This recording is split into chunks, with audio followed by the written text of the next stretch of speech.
we're getting a new Doom, and we knew that we knew id Tech was working on something, right? Doom related. If you want to call this the slanderous boom, fine. I'll take it. I love the fact that there's a really solid chance that this is going to be an Xbox only game. But you know where you're not going to play it? You're not playing it on PlayStation. So it's definitely going to be exclusive, right? Alright everybody, welcome back to another Xvault gaming video. Xvault here, and today is your next dose of the Salty Batch files, of course, and we have some good ones here, of course. More Delusion, more Copium, more Salt. Let's see what they pull out of their rear ends this point in time. So without further ado, let's go ahead and jump to it.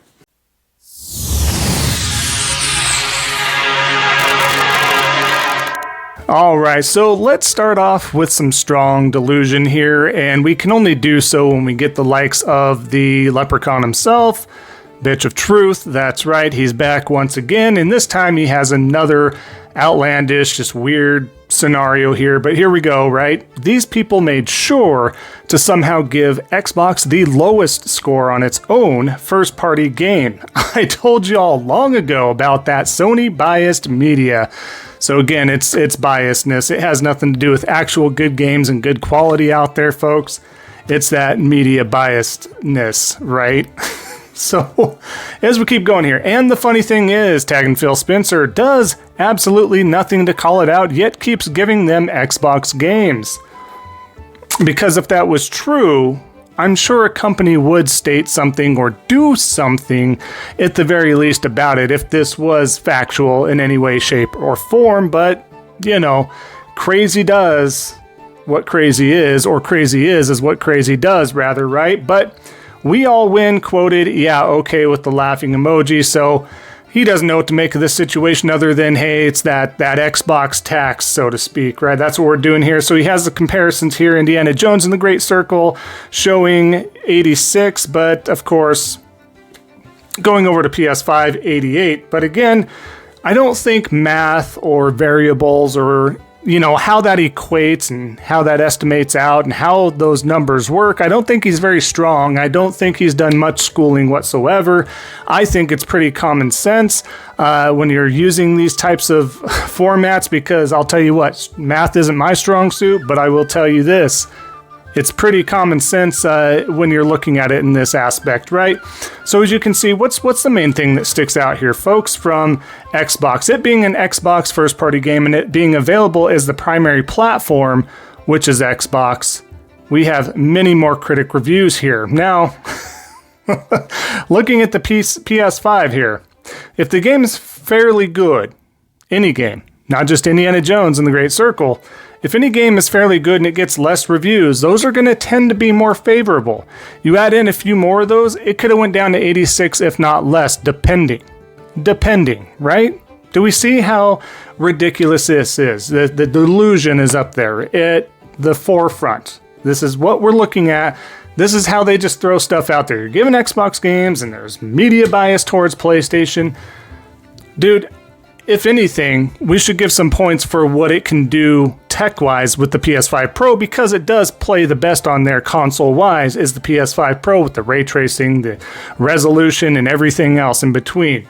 But again, let's chalk it up to you being a Neanderthal like you typically are, and maybe you can grab you a bag of Lucky Charms at your nearest grocery store and see what happens there, and maybe you'll be in a better mood. Maybe it'll help you get some brain power, even though it's mainly sugar, but you know what we're getting at here. But anyways, let's get to the next one, because I'm losing brain cells trying to decipher and go through that here. But here we have Bill Kuhn here, or Kun, or whatever you pronounce that.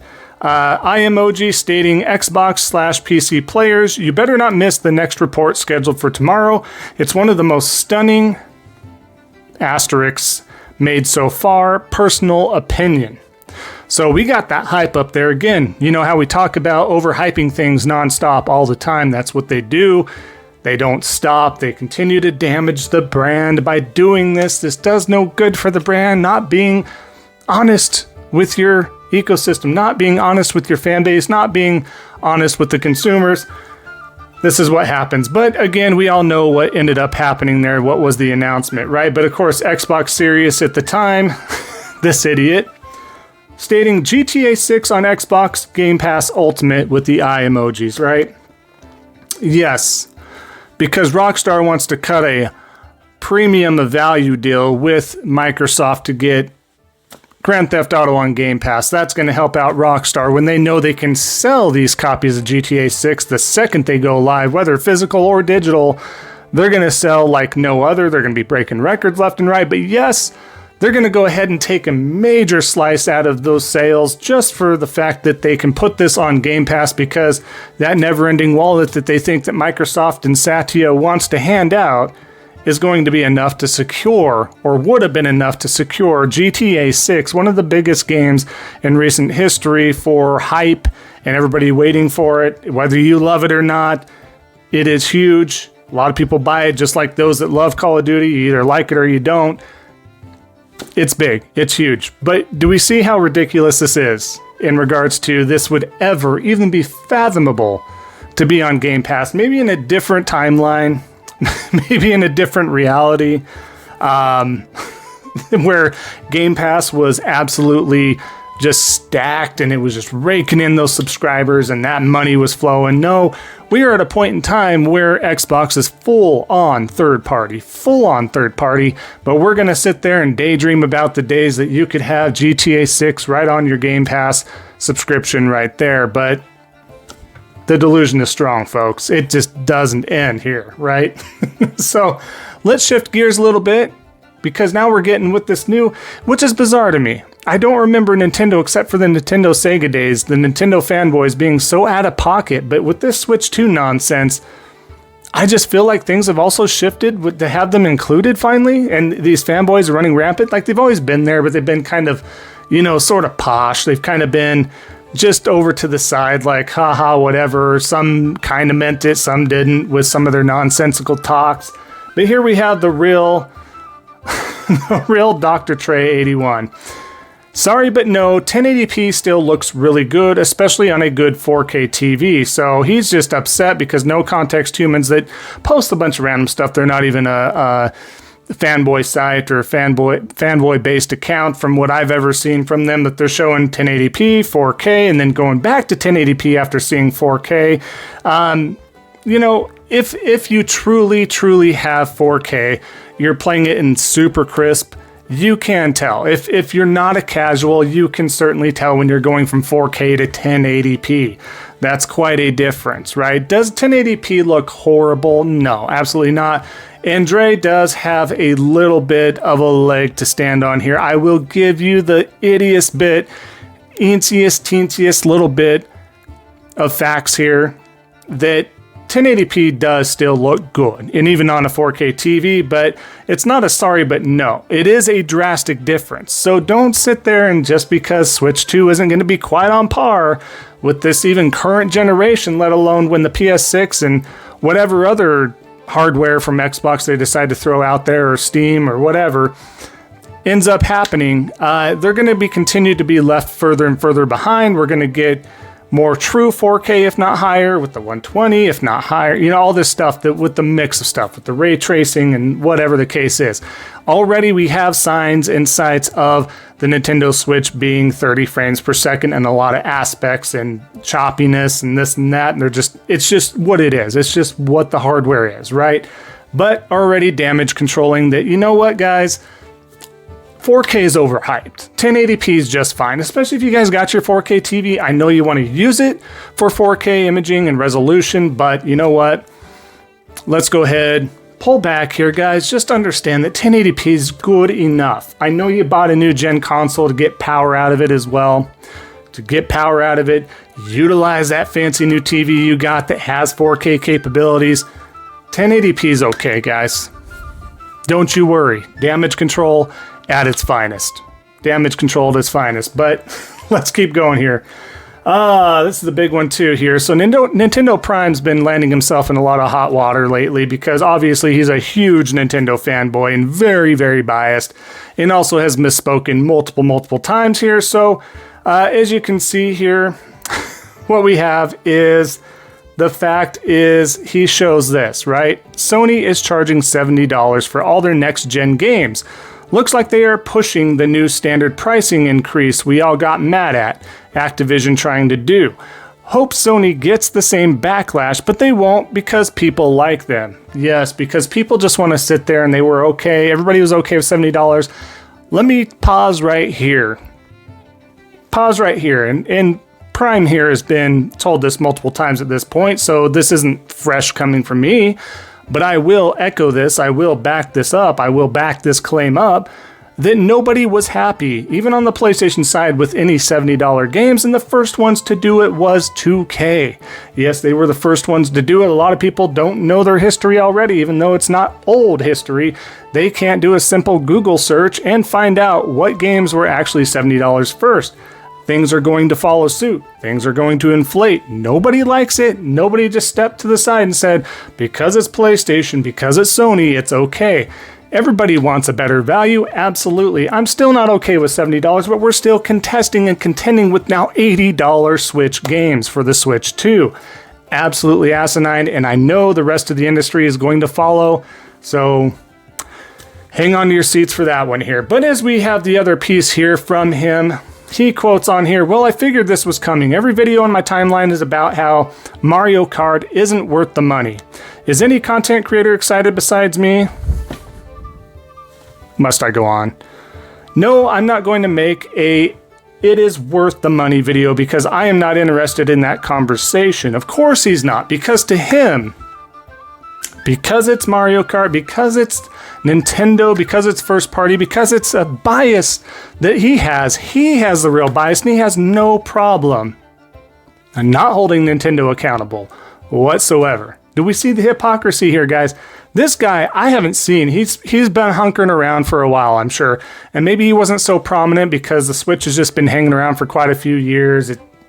We've always kind of poked fun at their type of games still even being $60, not going down on sale, this, that, and the other.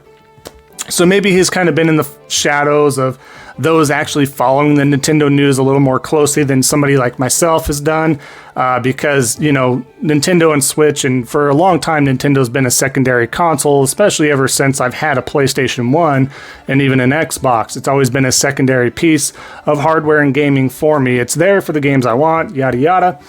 But here we have full-on bias talk here, and these fanboys are just coming out of left field, like I said, and this isn't going to stop. This is going to continue for a while. I think it's going to continue until we do eventually see the PS6 and other hardware, and I'm saying other hardware because I'm not fully firm on what Xbox is going to be doing next for sure, aside from their put a sticker on the handheld and this hybrid PC console type of deal, whatever that ends up being.